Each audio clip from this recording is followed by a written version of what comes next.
ইলাহি আবদুকাল আসি আতাকা মুকিররাম বিযুনুবি ওয়া ক্বাদ দাআকা। আল্লাহ, আমি জানি আমি পাপী, আমি জানি আমি গুনাহগার, আপনার হাজারো নিয়ামত উপভোগ করি কিন্তু আপনারই অবাধ্য হয়ে যায়। নবীজি সাল্লাল্লাহু আলাইহি ওয়াসাল্লাম বললেন, তিনটি কাজ করবা, আল্লাহ তাআলা তোমাকে দুনিয়ার পেরেশানি থেকেও মুক্তি দিবেন, আখিরাতের পেরেশানি থেকে মুক্তি দিবেন। এক নম্বর, আমলিক আলাইকা লিসানাক, তুমি তোমার জবানটাকে কন্ট্রোল করবে। এক নম্বর, কথা বলবে খুব সাবধানে, কারণ এখন কথাটাই মানুষের জন্য বিপদ। একজন এক কথা বলে এমন বিপদে পড়ছে, এটা আমাদের সবার সামনে একটা কথায় তার সব তছনছ করে দিচ্ছে। এই কথা যেন কথা বলবে খুব সাবধানে। দুই নম্বর, ওয়ালিয়াসাকা বাইতাক, সব সময় ঘরে থাকার চেষ্টা করবা, প্রয়োজনে বাহিরে যেতে হইলে যাইবা, বাকি সময়টুকু ঘরে থাকার চেষ্টা করবা, মানুষের পরিবেশে যাইবা। এখন বাহিরের পরিবেশটা অনিরাপদ, অহরহ মানুষকে মেরে ফেলা হচ্ছে, আপনার জীবনটা নিরাপদ না, পেরেশানি আছে। কোন কথা বলে আপনি কোন বিপদে পড়ে যান, বাহিরেই যাবেন, প্রয়োজন ছাড়া বাহিরে যাওয়া যাবে।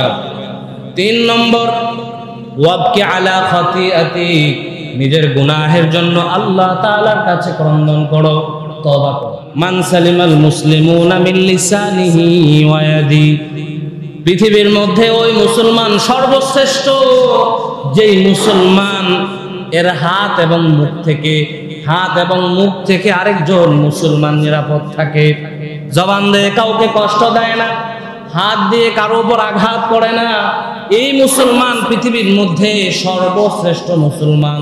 এই জবানের কারণে মানুষ নিকৃষ্টভাবে জাহান্নামে যাবে, জবানের কারণে অধিকাংশ মানুষের অধিকাংশ গুনাহ জবানের কারণে হয়। এত বিশাল ভয়াবহ এই জবানের অনিষ্টতা থেকে বাঁচার কোনো উপায় আছে কিনা? অনেকগুলো উপায় আছে, তার থেকে 5টি বেছে বেছে আপনাদেরকে 5টি উপায়ের কথা বলবো, একটু মনোযোগ দিয়ে শুনবেন, শিরোনামগুলো মনে রাখবেন। 1 নম্বর উপায় হলো চুপ থাকা, কথা না বলা, যত সম্ভব কথা কম বলার চেষ্টা করা, চুপ থাকা।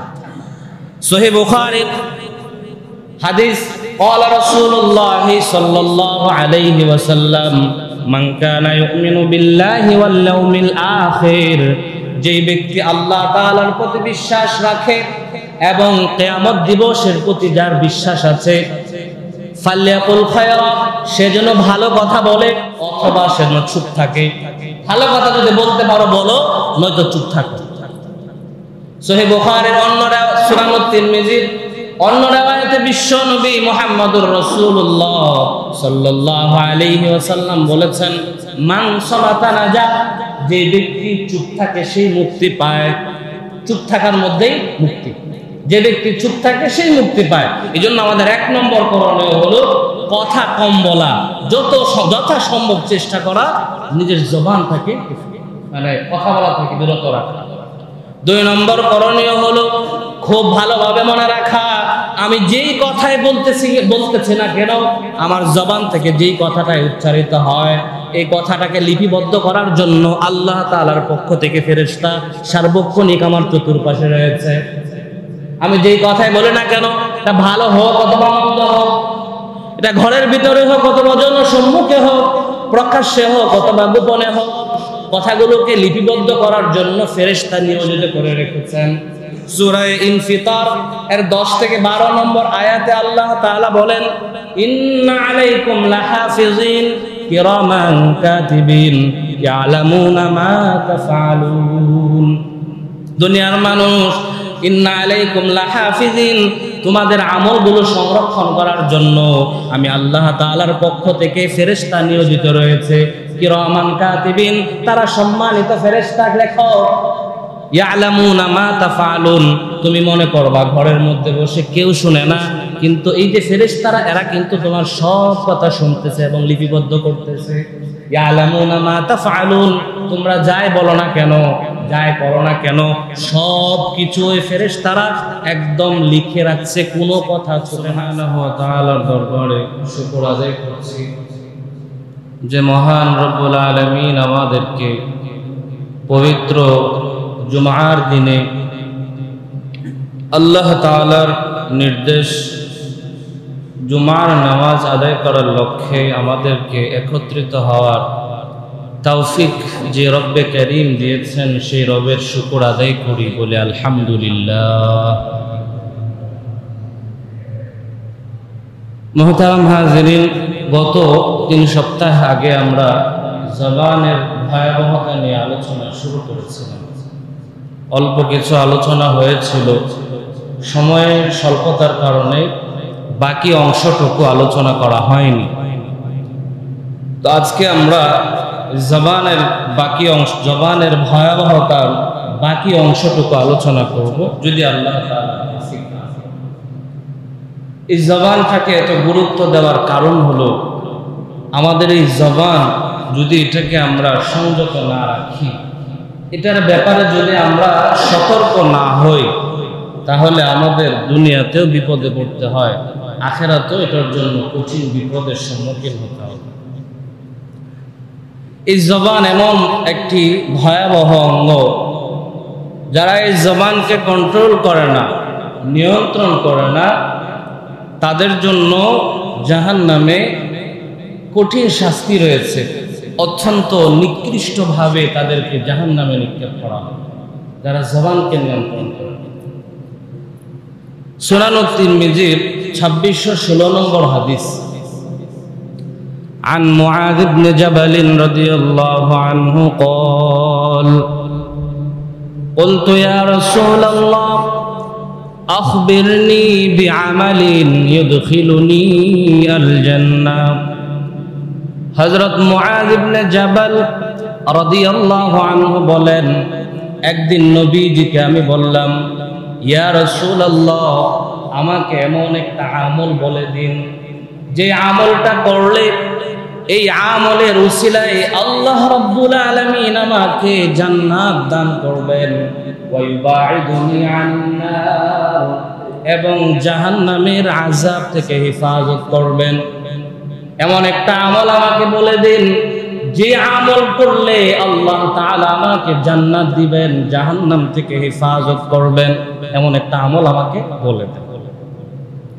নবীজি বললেন, লাকাদ সাআলতা আন আযীমিন, মুআজ, তুমি তো অনেক বড় একটা বিষয় আমাকে বললে, অনেক কঠিন একটা আমলের কথা আমাকে বললে, কিন্তু ওয়াইন্নাহু লা ইয়াসিরুন আলা মান ইয়াসসারাহুল্লাহ, তবে মুআজ, আল্লাহ রাব্বুল আলামিন যাকে সামর্থ্য দেন তার জন্য জান্নাতে যাওয়ার আমলগুলো করা কঠিন কিছু না।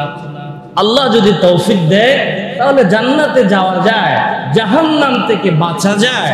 এই আমলগুলো করা তার জন্য সহজ, আল্লাহ যদি তৌফিক দান করেন।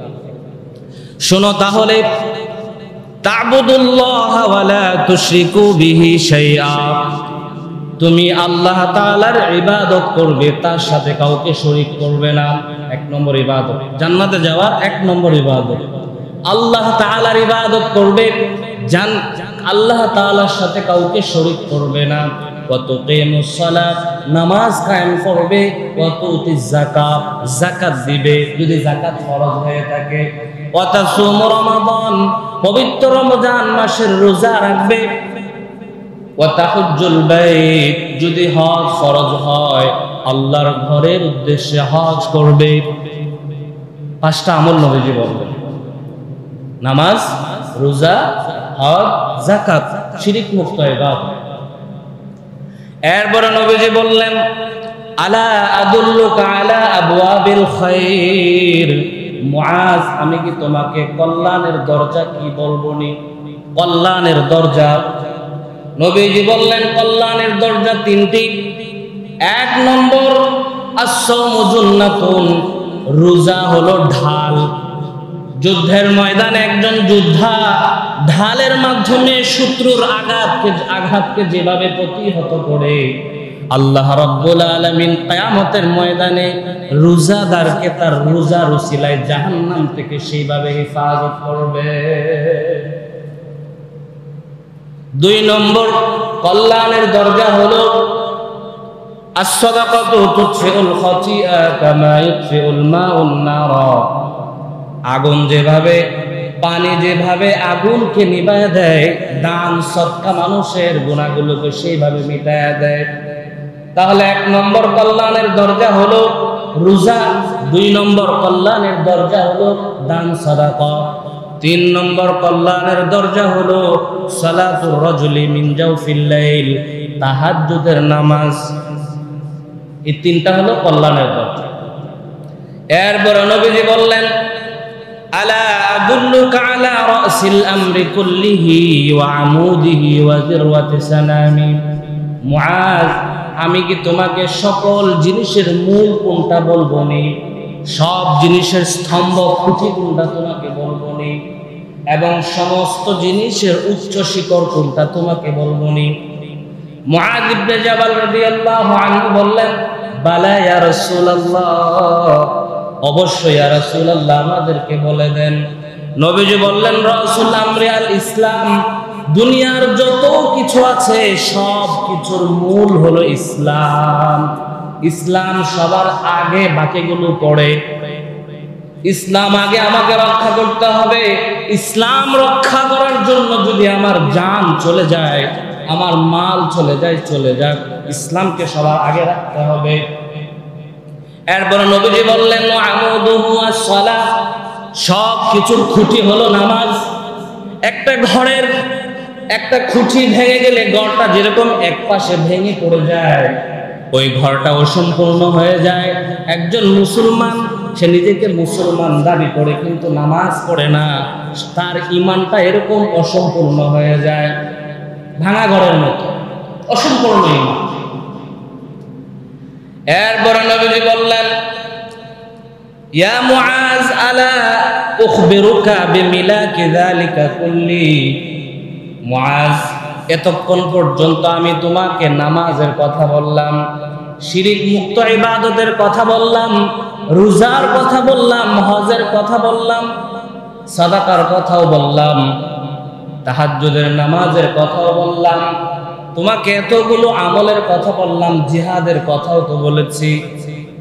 এই আমলগুলো শোনার পরে এখন কি আমাকে এই পর্যন্ত তোমাকে যেই আমলগুলোর কথা বললাম, এই সব আমলের মূল কোনটা বলবো? নামাজের মূল কোনটা, হজের মূল কোনটি, যাকাতের মূল কোনটি? এতক্ষণ যে তোমাকে এতগুলো আমলের কথা বললাম, এই সবগুলোর আসল কি, মূল কি তোমাকে বলবো? হযরত মুআয ইবনে জাবাল রাদিয়াল্লাহু আনহু বললেন, ইয়া রাসূলুল্লাহ, এখনো কি মূলটা বাকি আছে? তাহলে এতক্ষণ কি শুনলাম? হযরত নবী করিম সাল্লাল্লাহু আলাইহি ওয়াসাল্লাম বললেন, হ্যাঁ, এখনো মূলটা বাকি আছে। তখন মুআয রাদিয়াল্লাহু আনহু বললেন, বালা ইয়া নবী আল্লাহ, হে আল্লাহর নবী, তাহলে অবশ্যই আমাদেরকে জানায়া দেন নামাজের মূল কোনটা, রোজার মূল কোনটা, হজের মূল কোনটা, জিহাদের মূল কোনটা। যেহেতু আপনি এখনো মূল কোনটা বলেন নাই, তাহলে সবগুলোর আসল মূল কি আমাদেরকে জানায়া দেন। নবীজি হযরত মুআয রাদিয়াল্লাহু আনহু বললেন, আমার এই কথা বলার সাথে সাথে নবীজি তার জবান মুবারকটাকে ধরলেন, জবানটাকে বের করে এভাবে ধরলেন, ধরে বললেন, কুফা আলাইকা হাযা, মুআয, তোমার এই জবানটাকে নিয়ন্ত্রণ করো, এটাই সব আমলের মূল। তোমার নামাজ ঠিক থাকবে যদি তোমার জবান ঠিক থাকে, তোমার সব আমল ঠিক থাকবে যদি তোমার জবান ঠিক থাকে। জবান ঠিক নাই, বাকিগুলো গড়বড় হয়ে যাবে। এই জন্য জবান হলো সব আমলের মূল। এই জবানকে কন্ট্রোল করো, নিয়ন্ত্রণ করো। হযরত মুআয রাদিয়াল্লাহু আনহু বললেন, ইয়া রাসূলুল্লাহ, ইন্না লামুআখাযুনা বিমা নাতাকাল্লামু বিহি। ইয়া রাসূলুল্লাহ, আমরা যে কথাবার্তা বলি এটাও কি আল্লাহ তাআলার কাছে হিসাব দিতে হবে? আমরা যে কথা বলি এটার হিসাব কি আল্লাহর কাছে দিতে হবে? নবীজি বললেন, সাকালাত কাউমুকা ইয়া মুআয, সর্বনাশ হোক মুআয, তুমি কি বললে? হাল ইয়াকুবুন নাস আলা উজুহিহিম আও আলা মানাকিরিহিম ফিন্নার ইল্লা হাসাইদু আলসিনাতিহিম। মুআয, জাহান্নামে অধমুখী করে পাগুলো উপর দিকে দিয়ে, মাথাটা নিচের দিকে দিয়ে টেনে হেসড়ে জাহান্নামে নিয়ে যাওয়া হবে শুধুমাত্র জবানের গুনাহের কারণে। বলেন নাউযুবিল্লাহ। শুধুমাত্র জবানের গুনাহের কারণে, জবানের কর্তৃত্ব ফসল, জবানকে নিয়ন্ত্রণ না করার কারণে আল্লাহ তাআলা পাগুলো উপর দিকে দিয়ে, মাথাটা নিচের দিকে দিয়ে টেনে হেঁচড়ে অত্যন্ত নিকৃষ্ট ভাবে জাহান্নামে নিক্ষেপ করেন। আল্লাহ আমাদেরকে হেফাজত করেন, সবাই বলে না। এই কথাটা বলার জন্য এই লম্বা হাদিসটা আপনাদেরকে শোনাইছি। এই জন্য জবানকে নিয়ন্ত্রণ করতে হবে, জবানকে কন্ট্রোল করতে হবে, সংযত রাখতে হবে। কারণ অসাবধানতাবশত, অসতর্কতাবশত একটা কথা এমন হতে পারে যেটা আমার জবান থেকে বের হয়ে গেছে, এই কথার মাধ্যমে আল্লাহ তাআলা নারাজ হয়ে গেছেন, এই একটা কথাই আমাকে জাহান্নাম পর্যন্ত পৌঁছায়া দিবে। একটা কথা জাহান্নামে যাওয়ার জন্য গুনাহের খারাপ কথা, নাজায়েজ কথা অনেকগুলো দরকার নেই, একটা কথাই এমন হতে পারে যেটা আপনাকে জাহান্নামে পৌঁছায় দেবে।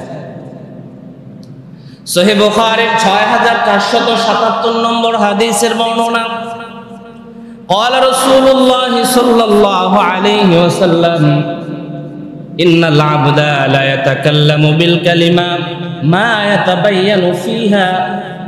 অনেক মানুষ আছে অসতর্কতাবশত গুনাহের এমন একটা কথা বলে ফেলে যেই একটি কথার কারণে ইয়াজিল্লু বিহা মা বাইন আবাদা মিম্মা বাইনাল মাশরিক ওয়াল মাগরিব, ইয়াজিল্লু বিহা ফিন্নার।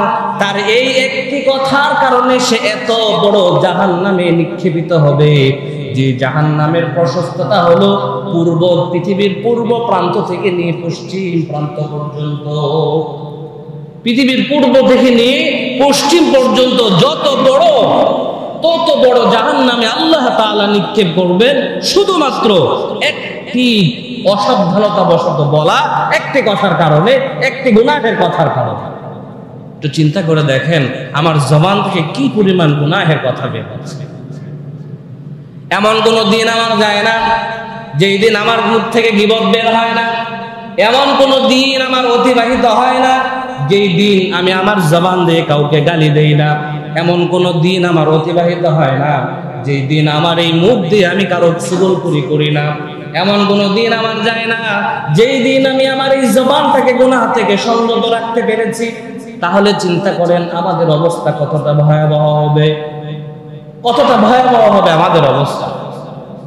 এজন্য প্রিয় ভাইরা, আবার জবানকে নিয়ন্ত্রণ করব, অহেতুক কথাবার্তা বলবো না, যথাসম্ভব কথা কম বলার চেষ্টা করবো, অহেতুক কথাবার্তা বলবো না।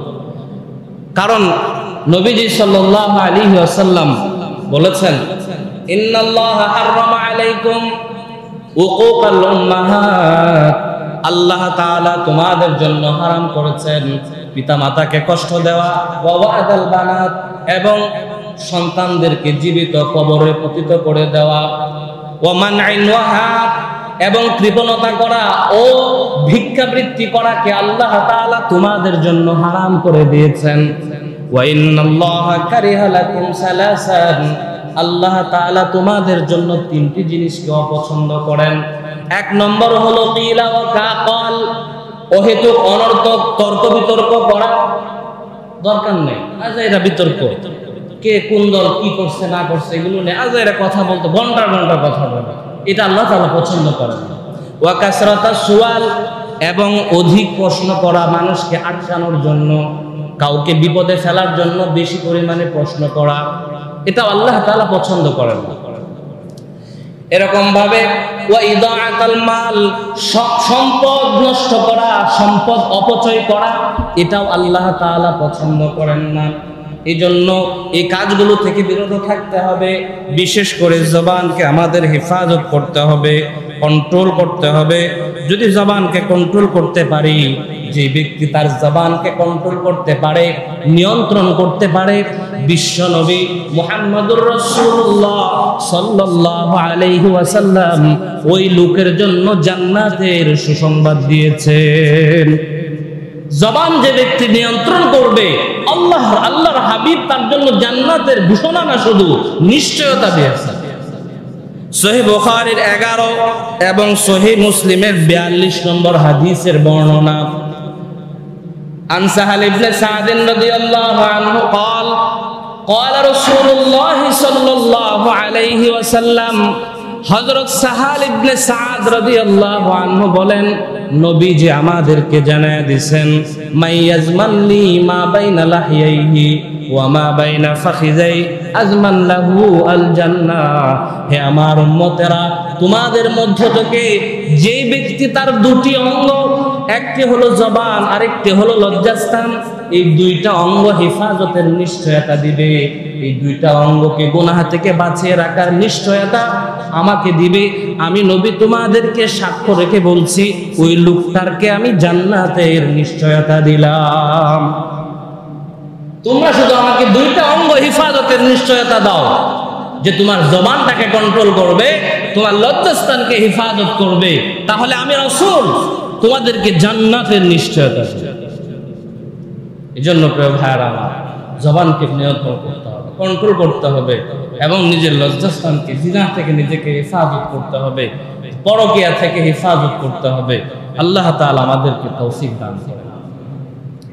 যারা নিজের জবানকে কন্ট্রোল করে, হেফাজত করে, বিশ্ব নবী মুহাম্মদুর রাসূলুল্লাহ সাল্লাল্লাহু আলাইহি ওয়াসাল্লাম তাদেরকে পৃথিবীর শ্রেষ্ঠ মুসলিম হিসাবে ঘোষণা দিয়েছেন, শ্রেষ্ঠ মুসলমান। যারা নিজের জবানকে হেফাজত করে, কন্ট্রোল করে, বিশ্ব নবী সাল্লাল্লাহু আলাইহি ওয়াসাল্লাম তাদেরকে পৃথিবীর শ্রেষ্ঠ মুসলমান হিসেবে আখ্যা দিয়েছেন। সহিহ বুখারীর 6135 নম্বর হাদিসের বর্ণনা, আন উকবাতা ইবনে আমির রাদিয়াল্লাহু আনহু قال لقيت رسول الله صلى الله عليه وسلم يوما। হযরত উকবা ইবনে আমির রাদিয়াল্লাহু আনহু বলেন, একদিন নবীজির সাথে আমার সাক্ষাৎ হলো। তখন আমি নবীজিকে বললাম, ইয়া রাসূলুল্লাহ, আমার নাজাত, মুক্তি কিসে, মুক্তি কিভাবে পাবো, দুনিয়া এবং আখিরাতের পেরেশানি থেকে মুক্তি পাওয়ার উপায় কি? নবীজিকে প্রশ্ন করলাম, ইয়া রাসূলুল্লাহ, দুনিয়া এবং আখিরাতের পেরেশানি থেকে মুক্তি পাওয়ার উপায় কি? নবীজি সাল্লাল্লাহু আলাইহি ওয়াসাল্লাম বললেন, তিনটি কাজ করবা, আল্লাহ তাআলা তোমাকে দুনিয়ার পেরেশানি থেকেও মুক্তি দিবেন, আখিরাতের পেরেশানি থেকে মুক্তি দিবেন। কয়টি কাজ? তিনটি কাজ। একটু কথা বলবেন, কয়টি কাজ? তিনটি কাজ। খুব ভালো করে শুনবেন, এই সময়ের জন্য এগুলো খুব জরুরি। তিনটি কাজ। এক নম্বর, আমলিক আলাইকা লিসানাক, তুমি তোমার জবানটাকে কন্ট্রোল করবে।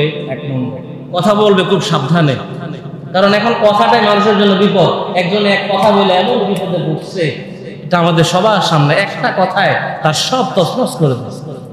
এই কথা যেন কথা বলবে খুব সাবধানে।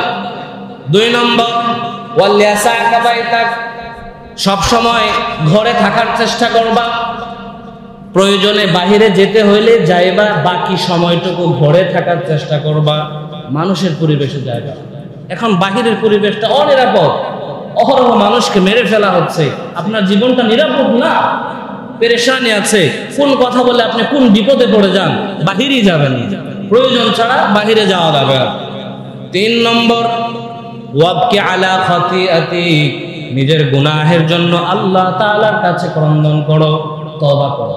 গুনাহ হয়ে গেছে, আল্লাহর কাছে ক্ষমা চাও, কারণ মানুষের অধিকাংশ বিপদ আপদ তার গুনাহের কারণে হয়। এই জন্য গুনাহের জন্য সব সময় আল্লাহ তাআলার কাছে ক্রন্দন করো। হাত উঠায় বলো, রব্বানা যালামনা আনফুসানা ফাইল্লাম তাগফির লানা ওয়া তারহামনা লানাকুনান্না মিনাল খাসিরিন। আল্লাহ তাআলার কাছে হাত উঠায় দোয়া করেন, ইলাহি ইলাহি আবদুকাল আসি আতাকা মুকিররাম বিযুনুবি ওয়া ক্বাদ দাআকা। আল্লাহ, আমি জানি আমি পাপী, আমি জানি আমি গুনাহগার, আপনার হাজারো নিয়ামত উপভোগ করি কিন্তু আপনারই অবাধ্য হয়ে যায়। এভাবে আল্লাহ তাআলার কাছে ক্ষমা চাও, ইস্তিগফার করা, ক্ষমা চাও। এই তিনটা কাজ। এক নম্বর, জবানকে কন্ট্রোল করা। দুই নম্বর, প্রয়োজন ছাড়া ঘরের বাইরে না যাওয়া। তিন নম্বর, নিজের গুনাহের জন্য ক্রন্দন করা।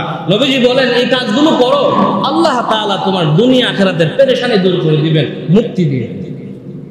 এজন্য প্রিয় ভাইরা আমার, এই জবান খুব মারাত্মক, খুব সতর্ক থাকা চাই। এই জবানের অনিষ্টতা থেকে আমাদেরকে বাঁচতে হবে। তো নবীজি সাল্লাল্লাহু আলাইহি ওয়াসাল্লাম, যেই ব্যক্তি নিজের জবানকে হেফাজত করে, নবীজি সাল্লাল্লাহু আলাইহি ওয়াসাল্লাম তাকে পৃথিবীর শ্রেষ্ঠ মুসলিম বলেছেন। এই হাদিসটা বলি নাই, এই হাদিসটা হলো সহিহ বুখারীর 6135 নম্বর।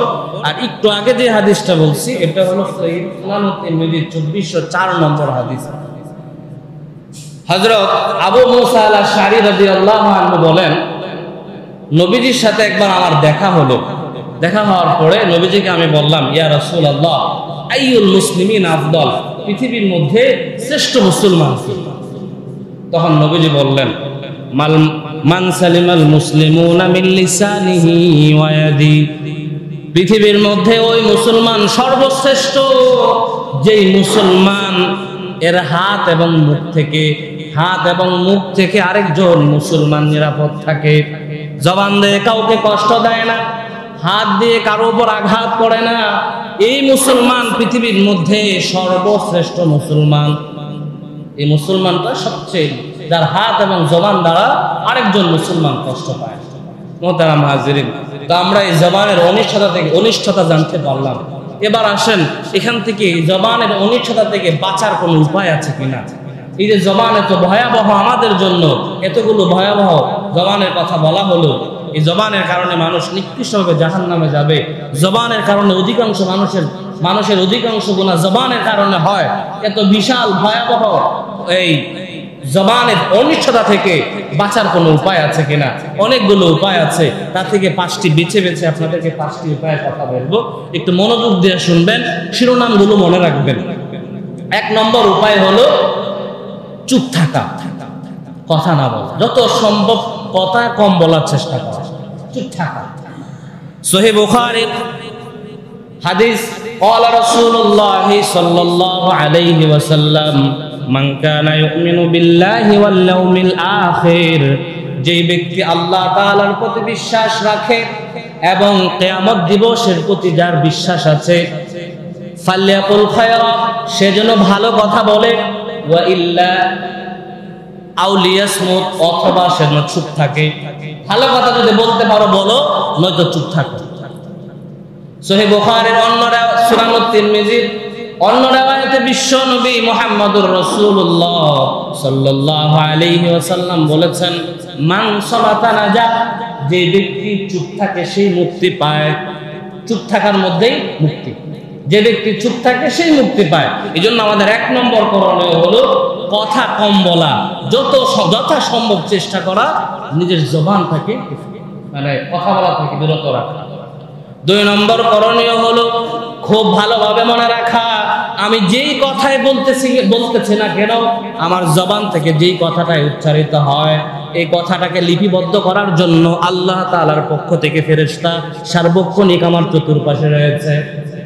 আমি যেই কথাই বলি না কেন, এটা ভালো হোক অথবা মন্দ হোক, এটা ঘরের ভিতরে হোক অথবা জনসম্মুখে হোক, প্রকাশ্যে হোক অথবা গোপনে হোক, সব কথা আল্লাহ তাআলা লেখার জন্য, সব কথাগুলোকে লিপিবদ্ধ করার জন্য ফেরেশতা নিয়োজিত করে রেখেছেন। সূরা ইনফিতার এর 10 থেকে 12 নম্বর আয়াতে আল্লাহ তাআলা বলেন, ইন্না আলাইকুম লাহাফিজিন কিরামান কাতিবিন ইয়ালামুনা মা তাফআলুন। দুনিয়ার মানুষ, ইন্না আলাইকুম লাহাফিজিন, তোমাদের আমলগুলো সংরক্ষণ করার জন্য আমি আল্লাহ তাআলার পক্ষ থেকে ফেরেশতা নিয়োজিত রয়েছে। কিরামান কাতিবিন, তারা সম্মানিত ফেরেশতা, লেখক। ইয়ালামুনা মা তাফআলুন, তুমি মনে করবা ঘরের মধ্যে বসে কেউ শুনে না, কিন্তু এই যে ফেরেশতারা, এরা কিন্তু তোমার সব কথা শুনতেছে এবং লিপিবদ্ধ করতেছে। ইয়ালামুনা মা তাফআলুন, তোমরা যাই বলো না কেন, যাই করো না কেন, সব কিছু ওই ফেরেশতারা একদম লিখে রাখছে, কোনো কথা ছোটে না। কিয়ামতের দিন যখন আমলনামা পেশ করার সময় হবে, তখন কিন্তু আপনি দেখবেন জীবনে আপনি যত কথা বলেছেন, প্রকাশ্যে হোক অথবা গোপনে হোক, সব কথার বিশাল এক খাতা আপনার সামনে উপস্থিত করে দেওয়া হবে। সেখানে দেখতে পাবেন জীবনের এমন কোনো কথা নাই, এমন কোনো আমল নাই যে আমলটা আপনার ফেরেশতা লিপিবদ্ধ করে নাই। এই জন্য খুব সতর্ক থাকতে হবে। সূরা আলে ইমরান 181 নম্বর আয়াত আল্লাহ তাআলা বলেন, সানাকতুবু মা ক্বালু, নবী আপনি আপনার উম্মতদেরকে জানায় দেন তারা যা বলে আমি আল্লাহ সব লিপিবদ্ধ করে রাখি। সূরা কফ আয়াত নম্বর 18 আল্লাহ তাআলা বলেন, মা ইয়ালফিযু মিন কওলিন ইল্লা লাদাইহি রাকীবুন আতীদ। নবী আমার আপনার উম্মতকে জানায় দেন তারা যেই কথাই উচ্চারণ করে না কেন সেটাকে লিপিবদ্ধ করার জন্য আমি আল্লাহ তাআলার পক্ষ থেকে রাকীবুন আতীদ সার্বক্ষণিক সংরক্ষণকারী ফেরেশতা নিয়োজিত আছে। যে কথাই তোমরা বলো না কেন, মা ইয়ালফিযু মিন কওল, যে কথাই তোমরা বলো না কেন প্রত্যেকটা কথাকে লিপিবদ্ধ করার জন্য রাকীবুন আতীদ মজবুত সংরক্ষণকারী সার্বক্ষণিক রয়েছে। এই জন্য 2 নম্বর করণীয় হলো সব সময় মাথার মধ্যে এই কথাটাকে হাজির রাখা যে আমি যে কথাটাই বলছি না কেন এই কথাটাই কিন্তু আমার ফেরেশতারা লিপিবদ্ধ করতেছে। আল্লাহ তাআলার সামনে এই কথাগুলো পেশ করা হবে, ভালো হোক অথবা মন্দ হোক, প্রত্যেকটা কথার হিসাব দিতে হবে। 3 নম্বর উপায় হলো এটাও খুব ভালোভাবে স্মরণ রাখা যে আজকে যেই জবান আমি যেভাবে ইচ্ছা সেভাবেই বলতে পারছি, ব্যবহার করতে পারছি, আমার মুখ থেকে যাচ্ছে তাই বলতে পারছি। যখন মন চাই গালি দেই, যখন মন চাই গীবত করি, যখন মন চাই জবান দিয়ে বাবা মাকে কষ্ট দেই, যখন মন চাই জবান দিয়ে গার্লফ্রেন্ডের সাথে কথা বলি, যখন মন চাই জবান দিয়ে আমি যত প্রকারের গুনাহ আছে সব গুনাহ আমি করতে পারি। আমার জবান আমি যেভাবে ইচ্ছা ব্যবহার করতে পারি। আমার জবান আল্লাহ তাআলা দিছে, সব আমার মনে আছে। 1991 কি হয়েছে সেটাও আমার মনে আছে, 1997 কি হয়েছে সেটাও আমার জানা আছে। কিন্তু 2013 সালে নিরস্ত্র তাওহীদি জনতাকে কিভাবে হত্যা করে দেওয়া হয়েছে এটা আমার জবান থেকে বের হয় না। তাহলে এটার হিসাবও কিন্তু আল্লাহ তাআলার কাছে আমাকে দিতে হবে। আমার সব ইতিহাস মনে আছে, কিন্তু নিরপরাধ যে মানুষগুলোকে যুগ যুগ ধরে হত্যা করা হয়েছে সেই হত্যাকাণ্ডের কথা আমার জবান থেকে উচ্চারণ হয় না। আমার জবান আজকে আছে, আমার জবান আমার নিয়ন্ত্রণে আছে। আমার যাচ্ছা তাই বলতে পারি, হককে আমি অস্বীকার করি, সত্যটাকে লুকানোর চেষ্টা করি। আমার জবান আমি যেমনি ইচ্ছা সেমনি ব্যবহার করতে পারি, কিন্তু কিয়ামতের ময়দানে আল্লাহ রাব্বুল আলামিন এই জবানকে বলবেন, জবান তোমাকে দিয়ে এই লোকটা কি কি কাজ করছে আমার সামনে সব বিস্তারিত বলতে থাকো। এই জবানটাই কিন্তু কিয়ামতের ময়দানে আমার বিরুদ্ধে সাক্ষ্য দিবে, বলবে আল্লাহ আপনি তাকে জবান দিয়েছিলেন কোরআনের তিলাওয়াত করার জন্য, জিকির করার জন্য, আপনার তাসবিহ পাঠ করার জন্য। সুবহানাল্লাহ, আলহামদুলিল্লাহ, মুখ থেকে তো কখনো বের হয় নাই, কিন্তু এই মুখ দিয়ে সে গান গেয়েছে, মানুষের বিরোধ করেছে, জুলুমের পক্ষে কথা বলেছে, অন্যায়ের বিরুদ্ধে সে কথা বলে নাই। এভাবে আমার জবান, আপনার জবান কিয়ামতের ময়দানে আমার বিরুদ্ধে সাক্ষ্য দেবে। আমার কথা না, পবিত্র কোরআনুল কারীমে সূরা নূরের 24 নম্বর আয়াত আল্লাহ তাআলা বলেন, ইয়াউমা তাশহাদু আলাইহিম আলসিনাতুহুম ওয়া আইদিহিম ওয়া আরজুলুহুম বিমা কানু ইয়ামালুন।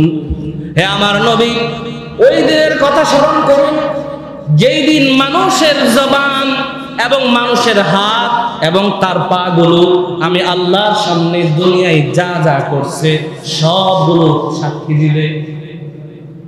দুনিয়াতে যা যা সে করছে, বিমা কানু ইয়ামালুন, দুনিয়াতে সে যা যা করেছে, আল্লাহ বলেন নবী কিয়ামতের ময়দানে আমি আল্লাহর সামনে এই জবান সাক্ষ্য দিবে ওই লোকের বিরুদ্ধে, তার পা সাক্ষ্য দিবে, তার হাত তার বিরুদ্ধে সাক্ষ্য দিবে।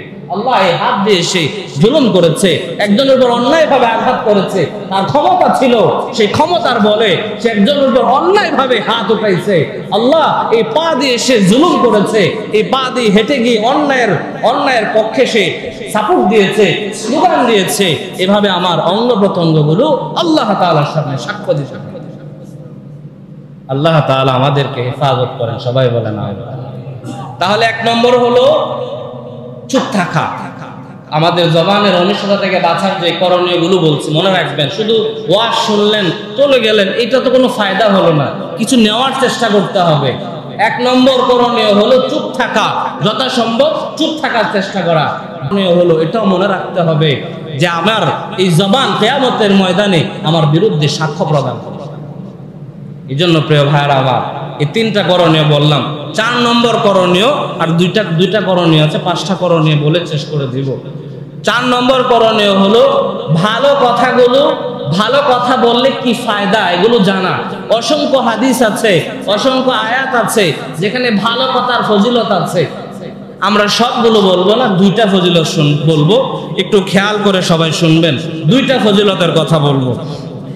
1 নম্বর ফজিলত, সহিহ বুখারীর 2989 নম্বর হাদিসের বর্ণনা। নবীজি قال رسول الله صلى الله عليه وسلم الكلمة الطيبة صدقة। নবীজি সাল্লাল্লাহু আলাইহি ওয়াসাল্লাম বলেন, ভালো কথাটাও সাদাকা। তোমার দান সদকা করার সামর্থ্য নাই, টাকা নাই, পয়সা নাই, মানুষের সাথে ভালোভাবে কথা বলো, মানুষকে দ্বীনের কথা শোনাও, মানুষকে সৎ কাজের আদেশ করো, অসৎ কাজ থেকে নিষেধ করো।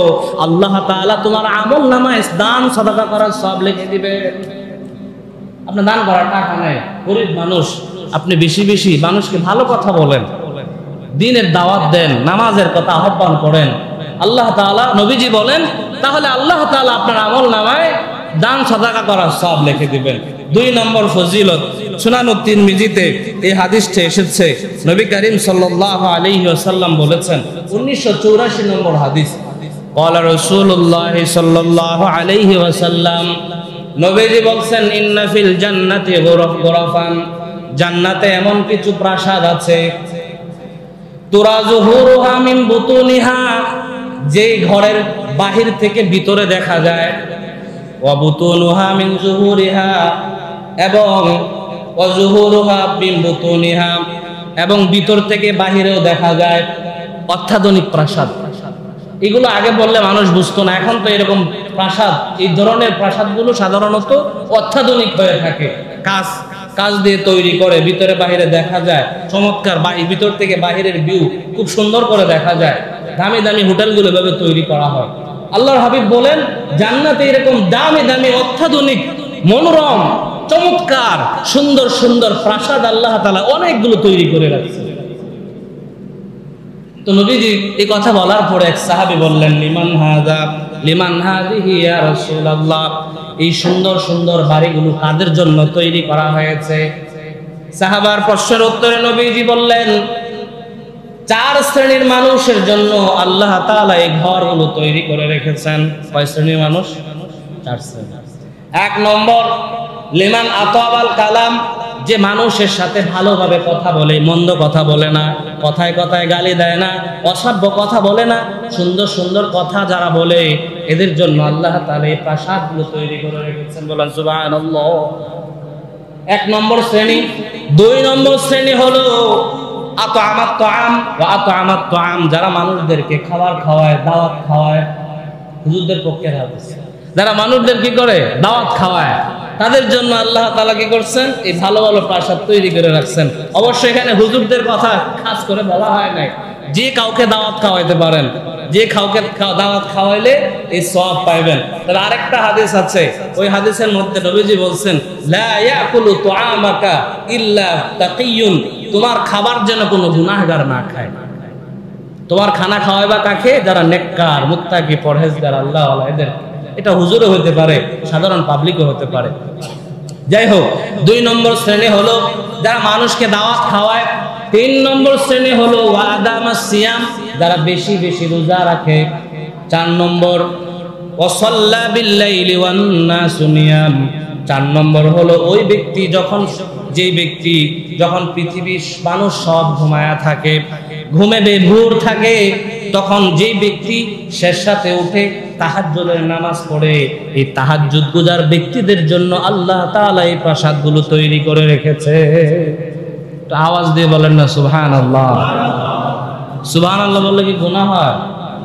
তাহলে আপনারা সুবহানাল্লাহ বলেন না। সুবহানাল্লাহ আমার বলতে হবে, যে সবাই বলেন সুবহানাল্লাহ, এটা বলতে হবে, আপনারা বলবেন সুবহানাল্লাহ। ফজিলতের কথা আসলে চিল্লায় বলবেন সুবহানাল্লাহ। এই যে সুবহানাল্লাহ বলতেছেন, এটাও কিন্তু আল্লাহ তাআলা ফেরেশতারা লিপিবদ্ধ করতেছে। আর চুপচাপ বসে থাকেন অথবা বসে বসে গল্প করেন, এটাও কিন্তু ফেরেশতারা লিখতেছে। হিসাব সওয়াব পান অথবা গুনাহ হোক, হিসাব আখিরাতে পাবেন। বসে এখন আপনার ইচ্ছা, আপনি সওয়াব অর্জন করবেন না মসজিদে বসে বসে গল্প করবেন। অনেক মানুষ আছে মসজিদে আগে আগে আসে, এসে নামাজ 2 রাকাত নামাজ পড়েন না, নামাজ পড়লে গুনাহ হবে এমন মনে হয়, নামাজ পড়ে না। কোরআন শরীফ পড়েন এটাও না, নামাজ শুরু হওয়ার আগ পর্যন্ত মসজিদে বসে বসে গল্প করে, দুনিয়ার গল্প। কিছু মানুষ তো এমন আছে যারা গীবত পর্যন্ত মসজিদে বসে বসে করে, নাউজুবিল্লাহ। এক তো গীবত এটা এমনি হারাম, আবার আল্লাহর ঘরে বসে বসে মানুষের গীবত করা হয়। এই জন্য জবানকে নিয়ন্ত্রণ করতে হবে। 4টা বলা হলো। 5 নম্বর মনে রাখবেন, কোনো কাজই সম্ভব না যদি আল্লাহ তাআলা তৌফিক না দেন। কোনো কিছুই আপনি করতে পারবেন না যদি আল্লাহ তাআলা আপনাকে সাহায্য না করে। এই জন্য সকল ক্ষেত্রে আল্লাহ তাআলার সাহায্য চাওয়া, আল্লাহ তাআলার কাছে দোয়া করা, আল্লাহ আমাকে জবানের অনিষ্টতা থেকে হেফাজত, আল্লাহ আমাকে আমার অঙ্গগুলোর অনিষ্টতা থেকে হেফাজত করেন। এই জন্য বেশি বেশি দোয়া করা। আমাদের সমাজে দোয়াটা তো আমরা ছেড়েই দিচ্ছি। এমন হয়েছে যে দোয়াটা এত উপকারী একটা দোয়া, দোয়া মুখল ইবাদত। রাসূল বলেছেন দোয়া হলো ইবাদতের মগজ। এই দোয়াটা ছেড়ে দিচ্ছি। এটা ছাড়ার পেছনে আবার কিছু কারণও আছে। কেউ কেউ আমাদেরকে বলে দোয়া একসাথে দোয়া করা যাবে না, সম্মিলিত দোয়া করা যাবে না, হাত উঠায় দোয়া করা যাবে না, এমন বিভিন্ন ট্যাবলেট আমাদেরকে খাওয়াইতেছে। মানুষে খাওয়ায়া মানুষ যা আগে টুকটাক দোয়া করতো, এখন মানুষ দোয়াকে গুরুত্বই দেয় না। আল্লাহ তাআলা আমাদেরকে এ ধরনের ফিতনা থেকে হেফাজত করেন। তো 5 নম্বর বলছিলাম যে আমাদের জবানটাকে হেফাজত করা 5 নম্বর করণীয় হলো আল্লাহ তাআলার কাছে দোয়া করা। কি দোয়া করবেন? আপনি যে কোনো দোয়া করতে পারেন, তবে নবীজি একটা দোয়া শিখাইছেন, এই দোয়াটা পড়লে আপনাদের জন্য ফায়দা হবে বেশি। সহিহ সুনান আবু দাউদের 1551 নম্বর হাদিস, হযরত শাকাল ইবনে হুমায়দ একজন সাহাবী ছিলেন। তিনি বলেন, আতাইতুন নবিয়্য সাল্লাল্লাহু আলাইহি ওয়াসাল্লাম, একবার আমি নবীজির কাছে আসলাম। ফাকুলতু ইয়া রাসূলুল্লাহ, নবীজিকে আমি বললাম, ইয়া রাসূলুল্লাহ আল্লিমনি তাআউযুজান আতাআউযু বিহি। ইয়া রাসূলুল্লাহ, আমাকে এমন কিছু দোয়া শিখায় দেন যে দোয়ার মাধ্যমে আমি সকল প্রকার অনিষ্টতা থেকে রক্ষা পাবো। এমন একটা দোয়া আমাকে শিখায় দেন যে দোয়াটা করলে আমি সকল প্রকার অনিষ্টতা থেকে বাঁচতে পারবো। নবীজিকে বললেন। তখন ওই সাহাবী বললেন, ফাখাযা রাসূলুল্লাহি সাল্লাল্লাহু আলাইহি ওয়াসাল্লাম বিকাফি। সাহাবী বলেন, নবী যেভাবে হাত দিয়ে, নবীজির হাত মোবারক দিয়ে আমার হাত কিভাবে ধরলেন, ধরে বললেন, কুল আল্লাহুম্মা ইন্নী আউযু বিকা মিন শাররি সামঈ ওয়া মিন শাররি বাসারি ওয়া মিন শাররি লিসানি ওয়া মিন শাররি কলবি ওয়া মিন শাররি মানি। নবীজি ওনাকে দোয়া শিখাইছেন, সাহাবী তুমি আমার সাথে সাথে পড়ো, আল্লাহুম্মা ইন্নী আউযু বিকা, আল্লাহ আমি আপনার কাছে পানাহ চাই, মিন শাররি সামঈ, আমার এই কানের অনিষ্টতা থেকে, ওয়া মিন শাররি বাসারি, আমার এই চোখের অনিষ্টতা থেকে আপনার কাছে পানাহ চাই, ওয়া মিন শাররি লিসানি, এবং আমি আমার জবানের খারাপি থেকে পানাহ চাই, ওয়া মিন শাররি কলবি, আমার হৃদয়ের অনিষ্টতা থেকে আপনার কাছে পানাহ চাই, রব ওয়া মিন শাররি মানি, আমি আমার লজ্জাস্থানের খারাপি থেকে আপনার কাছে পানাহ চাই। নবী যেভাবে দোয়া শিখাইছেন, আপনি আরবিটাও বলতে পারেন, অথবা এভাবে ভেঙে ভেঙে এই অঙ্গগুলো বলতে পারেন, আল্লাহ জবানের খারাপি থেকে আমাকে বাঁচান। এই রাস্তায় বের হইলেই নারীর দিকে তাকাইতে আমার মন চায়, আমি বাড়িতে গেলেই জুমার নামাজটা পড়ে টুপিটা খুলে রিমোটটা টিপ দিয়ে আমি দেখা শুরু করে দিই, সিনেমা দেখা শুরু করে দিই, নাটক দেখা শুরু করে দিই, আল্লাহ আমাকে হেফাজত করেন।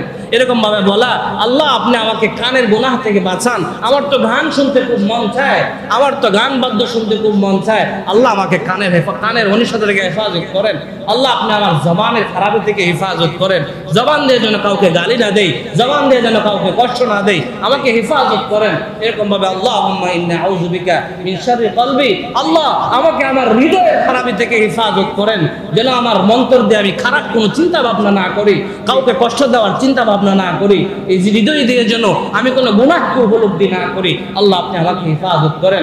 আল্লাহ ওয়া মিন শাররি মানি, আপনি আমাকে আমার লজ্জাস্থানের অনিষ্টতা থেকে হেফাজত করেন। লজ্জাস্থানের বড় অনিষ্টতা হলো জিনা এবং পরকিয়া, আল্লাহ এগুলো থেকে আমাকে হেফাজত করেন। এভাবে দোয়া করা। তাহলে কয়টা কথা বললাম? করণীয় কয়টা বললাম? সবাই বলেন, কয়টা করণীয় বললাম? 5টি করণীয়।